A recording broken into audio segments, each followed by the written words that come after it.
This is Rob Tebbutt for Boxing Social. Delighted to be joined here today by unbeaten heavyweight prospect Fabio Wardley. We're here on the Cheeseman Garcia undercard press conference. How are you, Fabio? Nice to see you. Good, good. How was you? Good Christmas, good New Year's? Very good, thank you. All more better now we're back into the swing of things. Get a little bit bored about the boxing, you see. Yeah, it does. You find yourself a bit lost, don't you? Again, what do I do in my days? So you're making your return to the ring. Last time we saw you in the ring was just before Christmas. Straight back out, must feel good.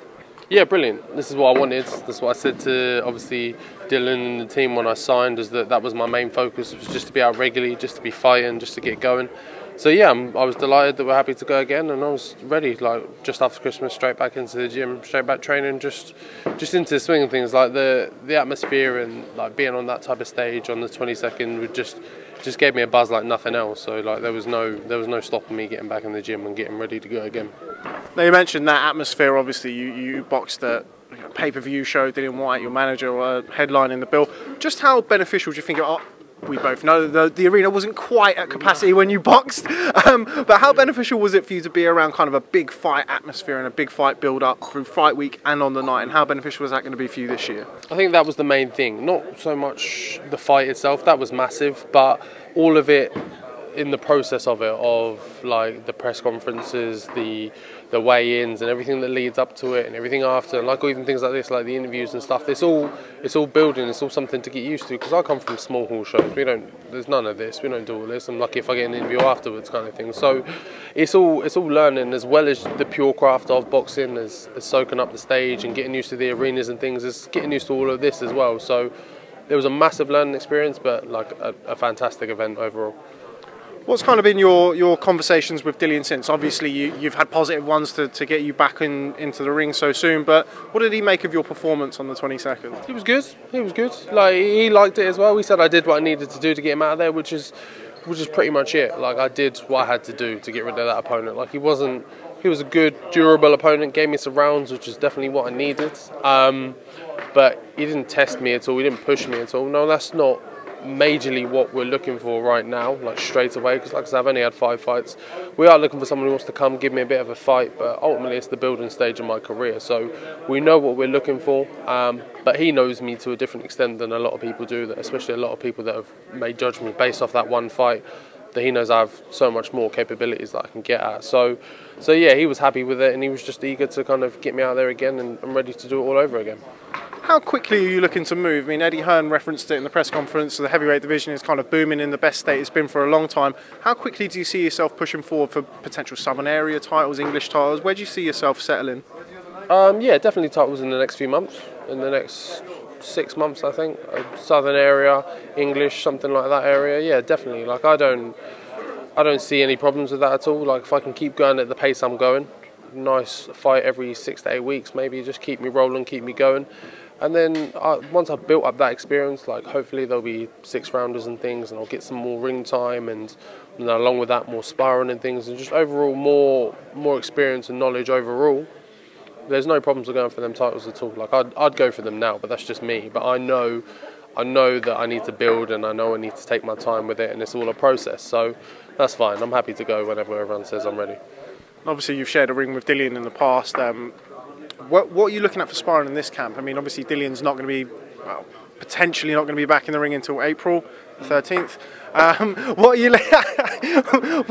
What's it kind of like for preparation? Obviously, you're not having one of the best heavyweights in the world to help you out whenever you need him is obviously beneficial. But when Dillian's not around, what kind of level of sparring are you looking to get in? Ultimately, like, especially in this time of the year, you take what you can get. Like it's funny because I'm on both sides of it. Like in December, the only people who are really in camp training and sparring were on that bill, and the same again for this. Really, the only people that are really training and looking for sparring this early on are people that are on this bill. So it's difficult, but like it's just you take what you can get. Especially at my level, there's no one out there that I'd shun away from sparring, whether they're better than me or lower than me at all, because I can believe that you can learn something from everyone. Like I hope that the people that I did spar that are much higher than me, that they even learned a little bit from me, that he's quick so I need to do this, or he's a bit sharp so I need to do that. So no, for sparring we just go hunting everywhere and everywhere. I think that's kind of the reputation I got as a bit of almost like a journeyman, just on the road sparring up and down the country wherever I could get it. Now, it wouldn't be right for me to leave this interview without asking you about Dillian Whyte. Now, I won't be so forward as to ask you probably direct questions on it, but a lot of rumours swirling around Dillian potentially facing Vladimir Klitschko. Obviously, the Anthony Joshua fight's another fight that's been mentioned. Who would you like to see him fight next? I'd like to see him fight AJ. I think he deserves to. I think he's the next runner for it. I don't see any real reason. No, I don't think anyone can give me a real just reason as to why he shouldn't be next in line. You could say Wilder or Fury, but I'm pretty sure they're going to rematch again. And their negotiations have been going on for a while, like between AJ and Wilder. So if it's not coming off yet, then why don't you give someone else a chance? Like if you're saying, I know AJ's on this thing now where he only fights twice a year.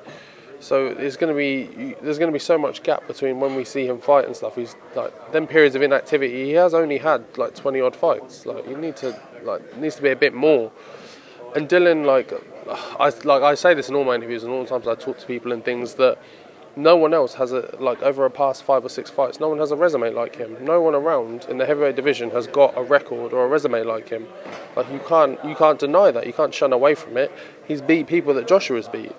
And some of them in better fashion. So I don't know. I know why fights aren't made and things. There's politics. There's everything that goes with it. But that's the one I'd like to see, and I think that's the one that's most deserved. Different result this time around?